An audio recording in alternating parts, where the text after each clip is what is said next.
हमारे भाई स्टीफन चेरियन के साथ प्रभु के वचन में जाएंगे। ब्रदर स्टीफन,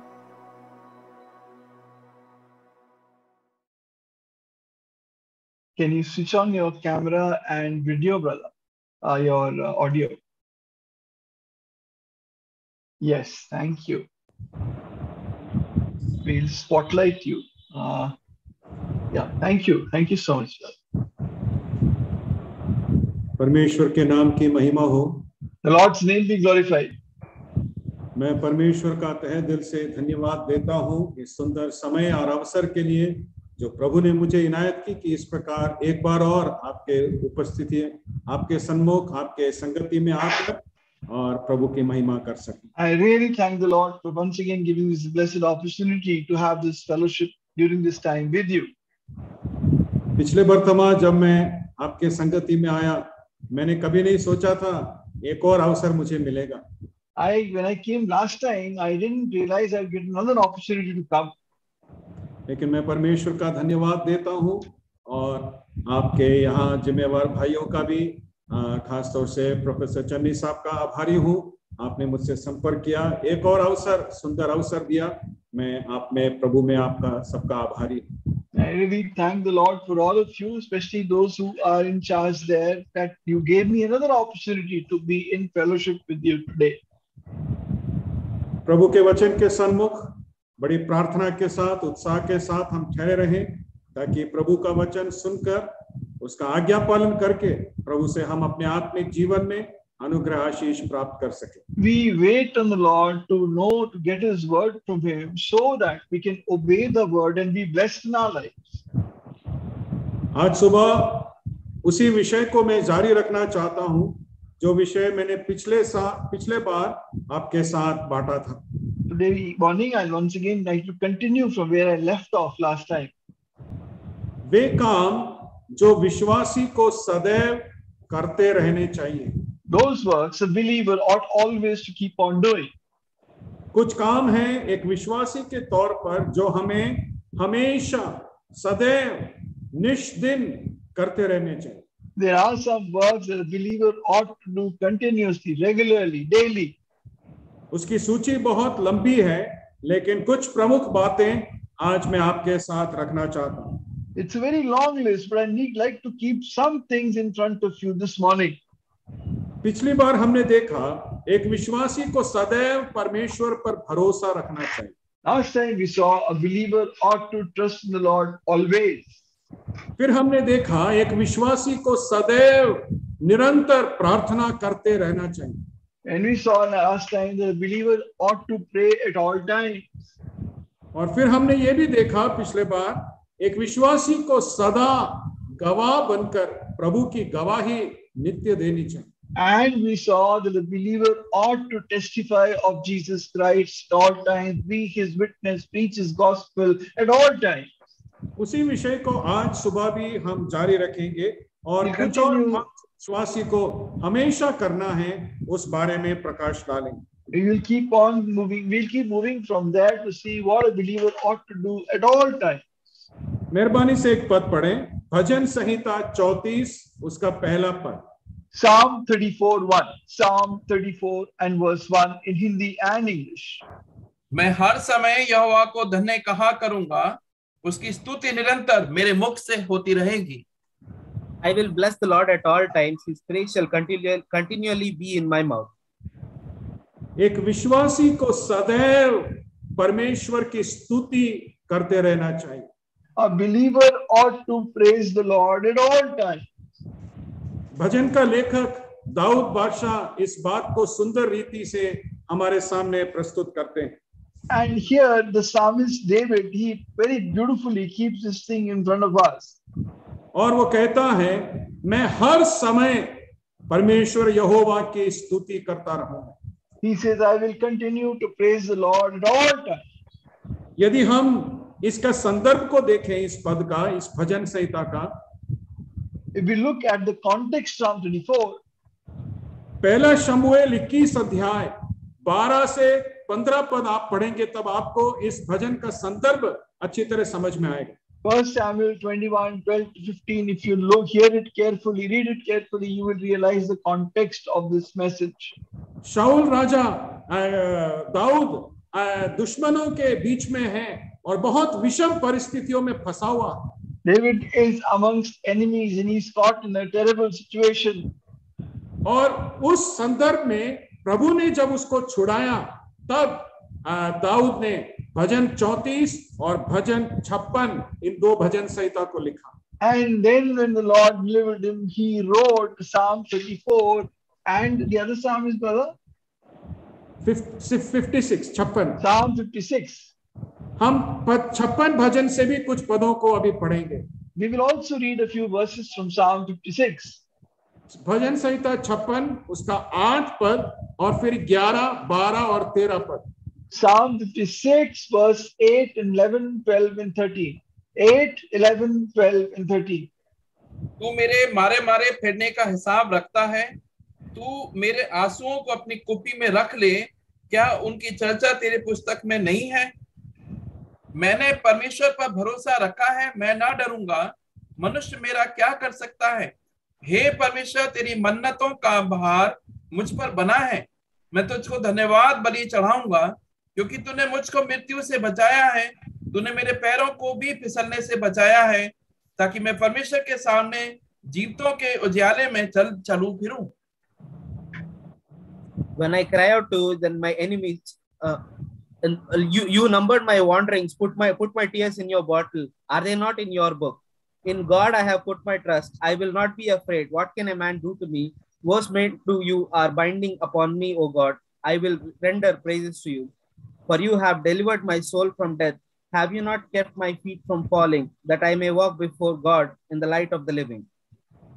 यहाँ पर भी भजन का लेखक दाऊद कहता है, प्रभु ने मुझे छुड़ाया है, इसलिए हर अवस्था में, हर दिन मैं प्रभु की स्तुति और प्रशंसा निरंतर करूंगा।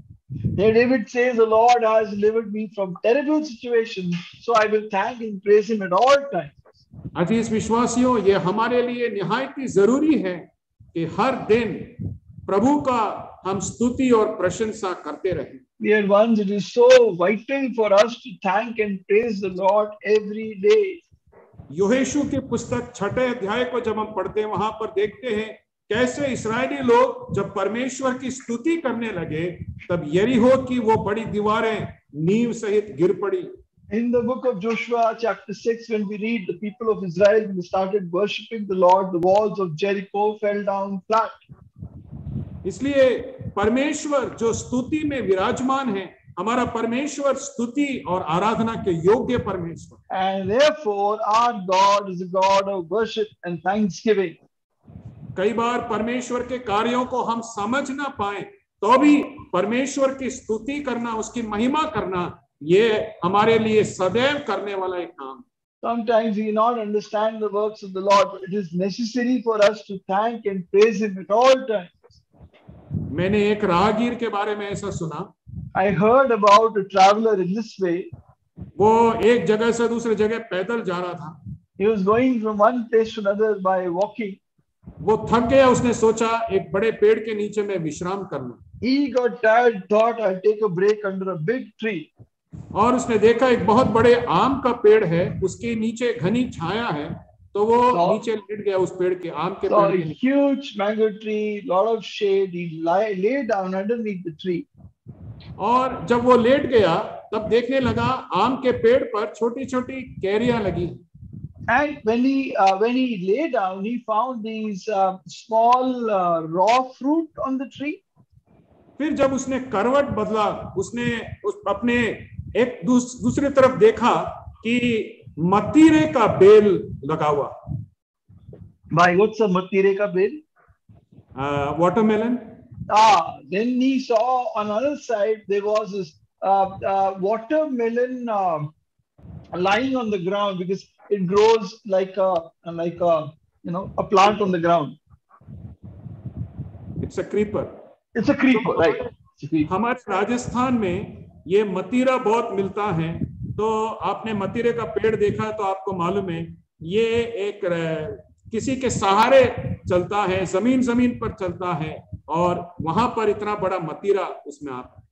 So if you ever seen a watermelon, it's a creeper which goes by the support of another plant. It flows on the ground, and they're big watermelons. तब ये राहगीर सोचने लगा, ईश्वर ने कितनी बड़ी गलती कर दी। And this traveler started thinking, God made a big mistake. बड़े पेड़ के ऊपर छोटा सा फल और कमजोर पेड़ के ऊपर बहुत बड़ा मतीरा दे दिया। He made these small fruit on such a big tree and this massive fruit of the watermelon on a weak creeper. यदि मैं उसकी जगह होता तो मतीरे को ऊपर रखता और कैरी को नीचे रखता। If I had been in God's place, I would have kept the watermelon on the tree and the mango on the creeper on the ground. सोचते सोचते उसकी आंख लग गई। As he was thinking, went off to sleep. थोड़ी देर के बाद एक छोटी सी कैरी टूटकर उसके सिर पर गिरा। After a while, one small mango broke and fell on him. और वो एकदम से उठा और उसको मालूम पड़ा ऊपर से कैरी टूटकर उसके सिर पर गिरा। Shocked, he got up and he realized the small mango fruit is fallen on him. तब उसने कहा, ईश्वर जो भी करता है सही करता है, वही प्रतिमा के योग्य है। And he says, truly, what God does is right. He is worthy of all praise and glory. यदि मेरे बुद्धि के अनुसार प्रभु मतीरा ऊपर रखता तो आज मेरा अंतिम दिन होता। If by my wisdom God had kept the watermelon on the tree, it would have been my last day today. लेकिन वो जो भी करता है, चाहे बड़े पेड़ पे छोटा फल रखे और कमजोर पेड़ पे बड़ा फल रखे, वो सही है, वो स्तुति और आदर के योग्य परमेश्वर। What God does is wise. If He keeps the watermelon on the creeper and the mango on the tree, He is a wise God. अजीज विश्वासियों, क्या हम सदैव हर दिन प्रभु की स्तुति और महिमा करते हैं? Dear ones, do you worship and thank the Lord every day? या केवल सप्ताह में एक दिन या कभी कभार हम प्रभु की स्तुति प्रशंसा करते हैं? Or do you thank the Lord once in a while? हम अपने आप को जांचें परखें, परिस्थितियां कोई भी क्यों ना हो, हर समय एक विश्वासी को अपने परमेश्वर की स्तुति और प्रशंसा करनी चाहिए। Whatever be the circumstance, the believer ought to thank the Lord at all times. इसलिए दाऊद कहता है, मैं हर समय यहोवा को धन्य कहा करूंगा और उसकी स्तुति निरंतर मेरे मुख से होती रहे। That is why David says, I will bless the Lord at all times, His praise shall continually be in my mouth. इसलिए एक विश्वासी को सदैव, हर दिन, हर पल परमेश्वर की स्तुति करती रहना चाहिए। Therefore, a believer ought to thank the Lord at all times. एक और काम जो विश्वासी को हर पल सदैव करना चाहिए, Another thing the believer ought to do at all times. फिलिपियों की पत्री 4 अध्याय उसका 4 पद, किसी को कंठस्थ मालूम है तो आप बोल सकते हैं। Philippians 4:4, if somebody knows the verse, you can say it out loud. परमेश्वर में, यहोवा में आनंदित रहो, और मैं कहता हूँ सदा आनंदित रहो। Rejoice in the Lord always, and again I say to you, rejoice. जी हाँ, एक दूसरा काम जो विश्वासी को करना है, हर समय प्रभु में आनंदित रहना।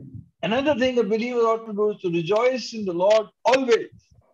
प्रेरित पौलुस फिलिपियों की पत्री लिखते समय जेल में है। Paul writing Philippians is in prison. लेकिन जेल में बैठकर वो लिखता है, प्रभु में आनंदित रहो, मैं फिर कहता हूँ सदा आनंदित रहो।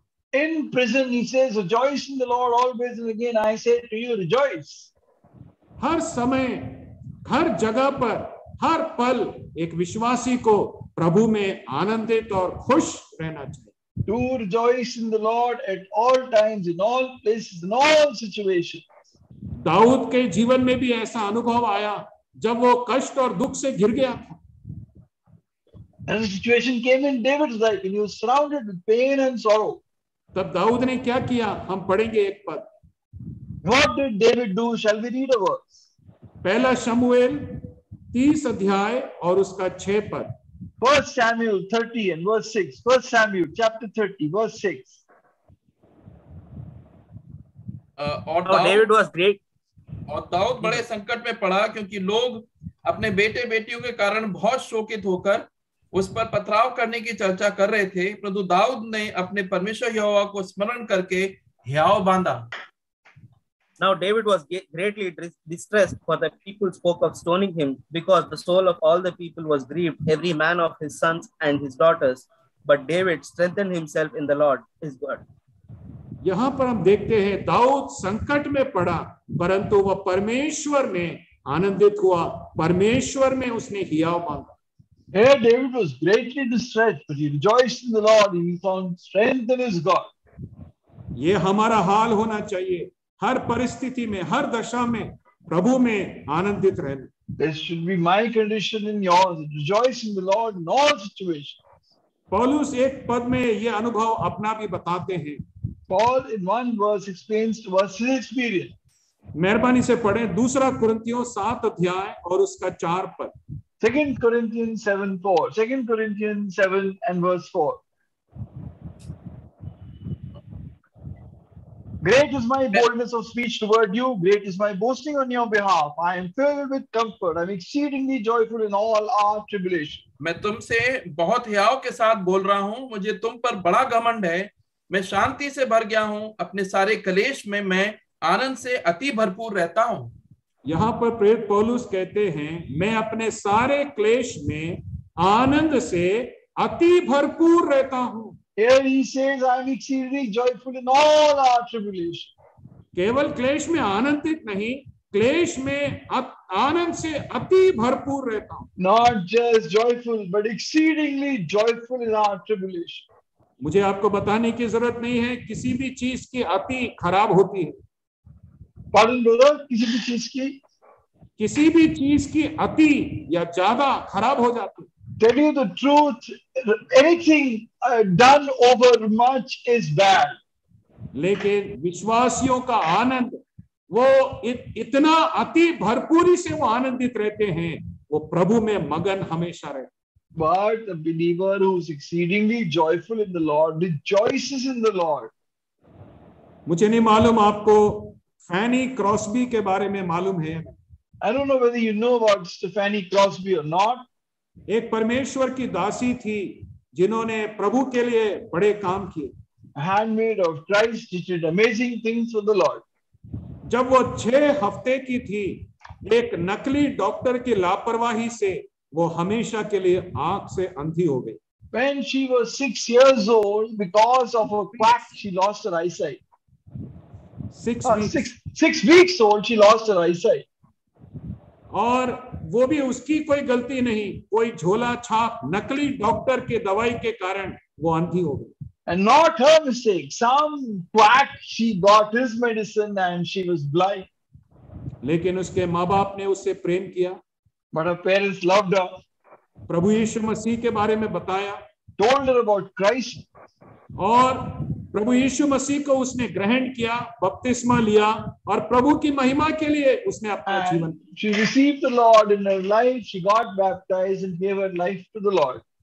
7,000 से ज्यादा इंग्लिश गाने फैनी क्रॉस्बी ने लिखे। Fanny Crosby wrote more than 7,000 English hymns for the Lord. उसका एक मशहूर गाना है, Blessed Assurance, Jesus is mine. यीशु है मेरा ऐसा खिलास। The famous hymn that she wrote, Blessed Assurance, Jesus is mine. उसका कोरस कैसे है? The chorus, यह मेरा हाल है, यह मेरा गान, उसी का यश मैं करता बखान। this is my story, this is my song, praising my Savior all the day long. देखा जाए तो उसका कोरस कैसे होना चाहिए? What should have been the chorus otherwise? यह मेरा हाल है, यह मेरा गान, उसी डॉक्टर को श्राप देना दिन और रात। This is my story, this is my song, to curse that doctor all the day long. लेकिन फैनी क्रॉस्बी ने लिखा, यह मेरा हाल, यह मेरा गान, उसी का यश, उसी में मैं आनंदित रहता हूँ हमेशा हमेशा।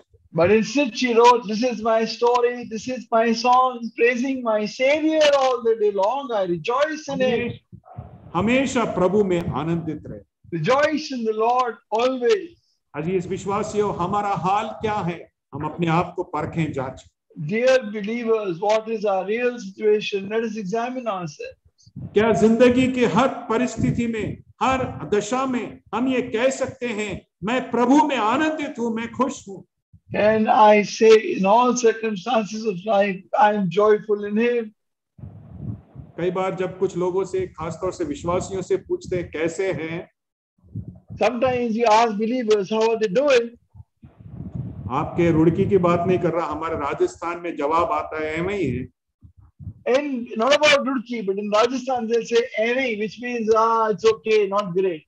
हाँ, बस ऐसे ही चल रहे हैं, धक्का दे दे के गाड़ी चल रही, सपने छोड़ दिया. Oh, we are just going like this, just being pulled down. Everybody has left us.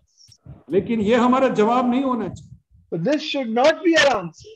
अगर कोई पूछे कैसे हाल हैं, हमें उनको जरूर बोलना चाहिए प्रभु के अनुग्रह से सब आनंद मंगल. If somebody should ask you, how are you doing? You should say, by the grace of God, I rejoice in Him. Daniel के जीवन में हम देखते हैं 4 साम्राज्यों में दानियल ने अपना जीवन बिताया. See about Daniel's life. Daniel lived through 4 empires and 4 emperors. अभी पढ़ने का समय नहीं, आप बाद में पढ़ना. दानियल के पुस्तक 6 अध्याय उसका 28 पद. You read it later when you read Daniel 6:28. कि वो इन सारे राज्यों में वो फलवंत हुआ, समृद्ध हुआ, खुशहाल रीति से वो रहा. That he was fruitful and prosperous and joyful in each of these empires. दुश्मनों के बीच में रहता है, He lives amongst enemies. दुख और संकट और मुसीबत बहुत ज्यादा उसके जीवन में है. Pain and sorrow and difficulty and trials come in his life more than other people. लेकिन दानियल को पूछे, दानियल भाई कैसे हैं, वो जरूर यही जवाब देंगे, प्रभु के अनुग्रह से सुख, शांति और समृद्धि, आनंद. If you ask Daniel how you're doing, then he will say, joy, peace of the Lord is there in my life. क्या हम प्रभु में सदैव आनंदित हैं? Are we truly joyful in the Lord? एक विश्वासी को प्रभु की स्तुति हमेशा करना है, प्रभु में हमेशा आनंदित रहना. A believer ought to rejoice in the Lord at all times. एक और काम जो विश्वासी को हमेशा करना है, Another thing a believer ought to do at all times. मेहरबानी से पढ़े 1 पतरस 5 अध्याय और उसका 8वां पद. 1 Peter chapter 5 verse 8. 1 Peter chapter 5 and verse 8. Be sober, be vigilant, because your adversary the devil walks about like a roaring lion, seeking whom he may devour. सचेत हो और जागते रहो, क्योंकि तुम्हारा विरोधी शैतान गर्जने वाले सिंह के समान इस खोज में रहता है कि किसको फाड़ खाए. एक और काम जो विश्वासी को सदैव करना है, वो है एक विश्वासी को सदैव सावधान रहना है. A believer ought to be careful always. हमेशा हर पल सावधानी के साथ सचेत होकर विश्वासी को जीवन बिताना. A believer ought to live with carefulness at all times. क्योंकि हमारा दुश्मन हमेशा इस बात के ताक में रहता है, कहां हम कोई चूक करें, असावधानी करें और वह हम पर प्रहार करके हमें बर्बाद करे. So our enemy is always waiting when he can attack us. हमारे राजस्थान के हाईवे के सड़कों में एक लाइन ऐसे लिखी रहती है, सावधानी हटी दुर्घटना घटी. In Rajasthan on the highways is written, you lose when you're not alert to meet with an accident. ये कितनी सही बात है, न केवल सड़क मार्ग में जाते समय लेकिन जिंदगी के सफर में भी ये सही है. This is not only for the way on the road, but it's also true for the road of life. सड़क में जाते समय एक एक्सीडेंट होने के लिए 5 मिनट या 10 मिनट की जरूरत नहीं है, पलक झपकते ही 1 सेकंड के अंदर एक्सीडेंट हो जाता. And you don't have to wait in the road. If you're not alert, in an instant you can have a massive accident. उसी प्रकार हमारे आत्मिक जीवन के सफर में भी एक पल के लिए भी जरा हम असावधान हो जाए, शैतान हमें बर्बाद कर डाले. Similarly, in our spiritual life, if you're not careful even for a moment, we can meet with a serious accident. हम अपने आप को जांचे, क्या हम हर पल सदैव सावधानी के साथ हम अपना जीवन बिताते हैं? So examine yourself. Are you walking with the Lord carefully at all times? हमेशा स्मरण रखना, शैतान सदैव आपके पीछे पड़ा है, जहां आप चूक करें आप पर प्रहार करके आपको बर्बाद करें. Satan is after you, waiting to attack you when you will miss opportunity, and he will attack you. इसलिए बहुत सावधानी के साथ, सचेत और जागृत होकर हमें अपना आत्मिक जीवन बिताना। Therefore, you have to walk in your spiritual life with lot of carefulness, with being very alert. एक कहानी मैंने ऐसे सुना है, The story that I have read. दो दुश्मनों की सेना आपस में लड़ रही थी। Two armies went to war. ये दोनों नौसेना थी, पानी के जहाज लड़ रहे थे। They were navies fighting with each other. तो दोनों जहाज धीरे धीरे पास नजदीक आ रहे थे। And as these two warships came close to each other, तो दोनों के जो जवान हैं वो बड़े चौकन्ने थे, सावधान थे। and the soldiers on both sides, the navy men, were both very alert. और जैसे ही काफी नजदीक आए, एक नाव के सैनिक ने एक हथगोला लेकर दुश्मन सेना के नाव में फेंका। And as soon as they came very close, one navy guy on one side threw a hand grenade to the other side. और दूसरे जिस पर वो गिरा, वो सैनिक इतना मुस्तैद था, जैसे ही वो उनके नाव पे गिरा, तुरंत उठाकर वापस दुश्मन की सेना के जहाज में फेंक दिया। But the navy soldier who was on the other side, as soon as he saw the hand grenade coming, he immediately got hold of it and threw it right back at the other warship. हथगोला कहाँ फटा? And where did the hand grenade burst? जहां से आया वहीं जाकर फट गया। It burst from where it had come. ऐसा क्यों हुआ? Why? क्योंकि ये दूसरा सैनिक बहुत मुस्तैद और सावधान था, इसलिए। This other soldier was very, very alert. यदि वो देखता, मैं जरा 1 मिनट के लिए देखूं मेड इन चाइना है या मेड इन कोरिया, तो तब तक फट जाता। If he had just held on to it and found it is made in China and in North Korea, it would have burst in his hand. लेकिन वो इतना सावधान था, ना कुछ देखा, ना कुछ सोचा, बिना कोई समय गवाए तुरंत वापस उसे फेंक दिया, और जहां से वो हथगोला आया उसी जहाज में जाकर वो फट। He was so alert. As soon as a hand grenade landed, he picked it up and threw it right back from where it had come. अजीज विश्वासियों, मैं और आप हमारे आत्मिक जीवन में बहुत सावधानी के साथ अपना जीवन बिताना। Dear believers, you and I as believers ought to live very, very carefully at all times. हमारा दुश्मन शैतान बहुत शक्तिशाली है, लेकिन हमारा प्रभु सर्वशक्तिमान है, पर शैतान बहुत द्रुत है, हमें फंसा सकता है, हमें बर्बाद कर सकता है। Our enemy is very cunning, very, very cunning. He can destroy us if we are not alert. मुझे नहीं मालूम किसने कहा, लेकिन कहने वाले ने सही कहा है। I don't know who said it, but the one who said it, he said it right. धन गया कुछ नहीं गया। If you lose money, you don't lose much. स्वास्थ्य गया थोड़ा कुछ गया। If you lose health, you lose something. चरित्र गया सब कुछ गया। If you lose character, you lose everything.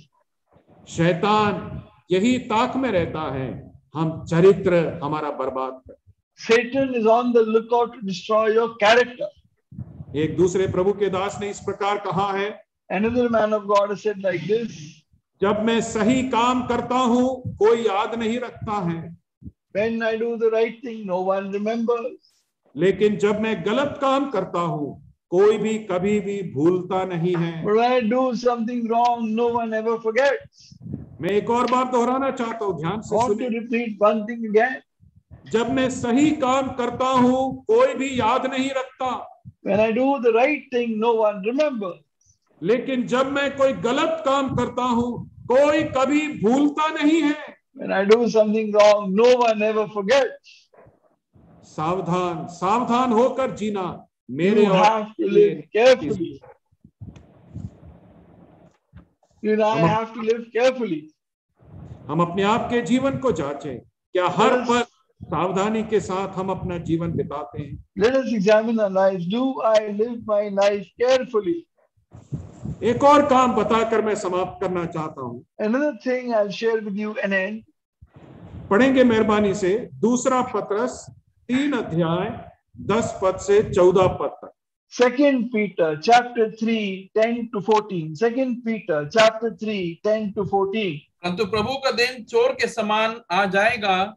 उस दिन आकाश बड़ी हड़हड़ाहट के शब्द से जाता रहेगा और तत्व बहुत ही तप्त होकर पिघल जाएंगे और पृथ्वी और उस पर के काम जल जाएंगे, क्योंकि ये सब वस्तुएं इस रीति से पिघलने वाली हैं। तो तुम्हें पवित्र चाल चलन और भक्ति में कैसे मनुष्य होना चाहिए और परमेश्वर के उस दिन की बाट किस रीति से जोना चाहिए और उसके जल्द आने के लिए कैसा यत्न करना चाहिए, जिसके कारण आकाश आग से पिघल जाएगा और आकाश के गण बहुत ही तप्त होकर गल जाएंगे। पर उसकी प्रतिज्ञा के अनुसार हरेक नए आकाश और नई पृथ्वी की आस देखते हैं जिनमें धार्मिकता वास करेगी। इसलिए but the day of the Lord will come as thief in the night, in which the heavens will pass away with great noise, and the elements will melt with fervent heat.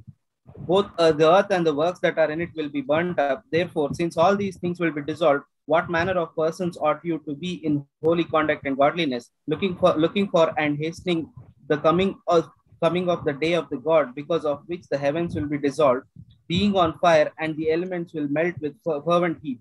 Nevertheless, we according to his promise look for new heavens and new earth in which righteousness dwells. Therefore, beloved, looking forward to these things, be diligent to be found by him in peace, without spot and blameless. एक और काम जो विश्वासी को सदैव करना चाहिए वो है एक विश्वासी को पवित्र आशा और उम्मीद में जीना चाहिए। One more thing a believer should do at all times, he should live in hope at all times. पहला यूहन्ना 3 अध्याय उसके 2 पद में हम पढ़ते हैं, अभी तो हम परमेश्वर के संतान हैं, लेकिन हम क्या होंगे हम नहीं जानते, पर इतना जानते हैं हम प्रभु को वैसा ही देखेंगे जैसा वो है, क्योंकि हम उसके समान हो जाएंगे। 1 John 3:2 he says, so we do not know what we will be, but this we know, that when he will appear, we shall be like him, for we shall see him as he is. एक विश्वासी को हमेशा इस आशा में अपना जीवन बिताना बहुत जरूरी। A believer ought to live in this hope at all times. प्रभु कभी भी आ सकते हैं। Lord can come anytime. क्या मैं प्रभु के आगमन के लिए तैयार हूं? Am I ready for the Lord's coming? क्या मैं प्रभु यीशु मसीह के पुनरागमन की आशा में हर पल अपना जीवन बिताता हूं? Do I spend my life with the expectation my Lord is going to come back soon? कई बार हमको लगता है इतनी आशा में हम नहीं जीते। Sometimes you realize that you're not living in such a great hope. प्रकाशित वाक्य 22 अध्याय उसका 20 पद क्या लिखा है, मेहरबानी से पढ़ें। Revelation 20-20. Revelation 22:20. What is written? जो इन बातों की गवाही देता है वह ये कहता है, हाँ मैं शीघ्र आने वाला हूँ, आमीन, हे प्रभु यीशु आ। He who testifies these things says, surely I am coming quickly. Amen. Even so, come Lord Jesus. यहाँ पर हम देखते हैं, Here we see, हाँ, जो इन बातों की गवाही देता है मतलब प्रभु यीशु मसीह, वो कहते हैं देख मैं शीघ्र आ रहा हूँ। he who testifies of these things, he says, behold, I come quickly. प्रभु यीशु मसीह कहते हैं मैं शीघ्र आ रहा हूँ। The Lord Jesus says, behold, I come quickly. उसके जवाब में कलीसिया और विश्वासी क्या कहते हैं? What is the answer of believers and the assembly at the time? Hey Prabhu Yeshu uh. Oh Lord Jesus, come. शीघ्र आ नहीं लिखा है, Come quick. It is not written come quickly, it is written come. बहुत जल्दी मत आना, अभी अगले हफ्ते, अगले महीने, अगले साल तक आ जाना, पर आना। Don't come too soon. Come next week, come next month, come next year. अजीज विश्वासियों, एक विश्वासी के रूप में हमें सदैव आशा में जीना बहुत जरूरी। Dear believers, because they are believers, ought to live in hope at all times. पहली बार जब प्रभु यीशु मसीह संसार में आए, अनेक भविष्यवाणियों को पूरा करके प्रभु यीशु मसीह संसार में आए। When the Lord Jesus came into this world, he came to fulfill every single part of the promises. परमेश्वर के वचन का जब हम अध्ययन करते हैं, प्रभु यीशु मसीह के दूसरे आगमन की भविष्यवाणी 3 गुना ज्यादा बार बाइबल में हम पढ़ते हैं। And we read about the Lord, you see three times more. प्रभु का दूसरा आगमन 3 गुना ज्यादा बार लिखा। We really read about the Lord saying coming 3 times more than his first coming. हमारी आशा का जीवन कैसा है? What is my life of hope? हमारी उम्मीद कैसी है? What is my hope? एक बार एक छोटे लड़के से एक व्यक्ति ने पूछा, तुम घूमने कब जा रहे हो? वो लोग, उसका परिवार घूमने जाने वाला था। One day a man asked, when are you going to go for a trip? The family was about to go. उस लड़के का जवाब क्या था मालूम है? You know what the child's answer was? उस लड़के ने कहा, 2 महीने बाद, इतने दिन, इतने हफ्ते, इतने घंटे के बाद हम घूमने जाएंगे। We will go for a trip 2 months, 3 days, this many days, these many hours later. इसको बोलते हैं उम्मीद से जीना। This is living with hope. एक प्रभु के दास ने कहा है, परमेश्वर ने हमें 2 आंखें दिया है ताकि एक आंख से इस संसार की सारी बातों को देखकर सावधानी से जीवन बिताएं और दूसरी आंख से आसमान की ओर ताकते हुए प्रभु के आने की आशा में हम अपना जीवन बिताएं। One man of God says God has given us 2 eyes. With one eye to look at the world and live a life of vigilance, and the other to look towards the Lord with hope. क्या हम विश्वासी इस आशा में अपना जीवन बिताते हैं? Are we as believers living a life of hope? हम अपने आप के जीवन को जांचें। प्रभु यीशु मसीह बहुत जल्दी आने वाले हैं। Let us examine our lives. The Lord is going to come back soon. यदि प्रभु यीशु मसीह आज आ जाएं, क्या करते हुए प्रभु हमें पाएंगे? If the Lord comes today, what will he find us doing when he comes? हम अपने आप को जांचें, हमारी आशा, हमारी उम्मीद प्रभु में कैसी? Our hope is in the Lord. हमारा जीवन कैसा है? हम अपने आप को जांचें, परखें। How is our life? Let us examine ourselves. क्या एक विश्वासी के रूप में हम सदैव परमेश्वर पर भरोसा रखते हैं? Do we trust in the Lord as believers at all times? एक विश्वासी के रूप में क्या हम सदैव परमेश्वर से प्रार्थना करते रहते हैं? Do we as believers pray to the Lord at all times? एक विश्वासी के रूप में क्या हम सदैव गवाह बनकर जीते हैं? Do we live as his witnesses at all times? एक विश्वासी के रूप में क्या हम निरंतर प्रभु की स्तुति करते रहते हैं? Do we as believers worship the Lord at all times? क्या एक विश्वासी के रूप में हम सदैव प्रभु में आनंदित रहते हैं? Do we always rejoice in the Lord at all times? क्या एक विश्वासी के रूप में हम सदैव सावधानी का जीवन बिताते हैं? Do we as believers live a life of constant vigilance at all times? एक विश्वासी के रूप में क्या हम सदैव आशा में अपना जीवन बिताते हैं? Do we as believers live a life of hope at all times? मैं मानता हूं और जानता हूं कि ये सारे काम सदैव करना आसान नहीं है। I know this for a fact that doing these things at all times is not easy. ये काम आसान नहीं है, पर हम कर सकते हैं और हमें करना चाहिए। It is not easy, but we can do it and we ought to do it. आसान नहीं है, फिर भी हम कर सकते हैं। मालूम है It is कि not easy, but we can do it. You know why? अंतिम पद बाइबल की पढ़िए मेहरबानी से। Because you can read the last verse of the Bible, Revelations 22:21. Revelation. Yeah. प्रभु यीशु का अनुग्रह पवित्र लोगों के साथ रहे। आमीन। The grace of our Lord Jesus Christ. Yeah. The grace of our Lord Jesus Christ be with you all. Amen. हम ये काम कठिन होने के बावजूद इसलिए कर सकते हैं क्योंकि प्रभु यीशु मसीह का अनुग्रह हमारे साथ। Do this work in spite of its difficulty because the grace of our Lord Jesus Christ is with us all. Amen. प्रभु यीशु मसीह ने अपने पवित्र वचन को समाप्त करने से पहले ये अंतिम लाइन हमारे प्रोत्साहन के लिए लिखा। जीवन कठिन है, मुश्किल जरूर है, डगर आसान नहीं है, काम कठिन है, लेकिन मेरा अनुग्रह तुम्हारे साथ। The Lord said that yes, the work is not easy and the way is not easy, but my grace is with you to do it. इसलिए प्रभु हमारी सहायता करे। प्रभु May के the Lord help us.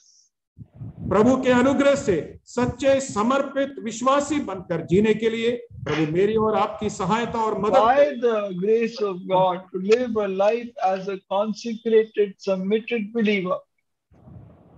परमेश्वर के नाम की महिमा। May the Lord be glorified.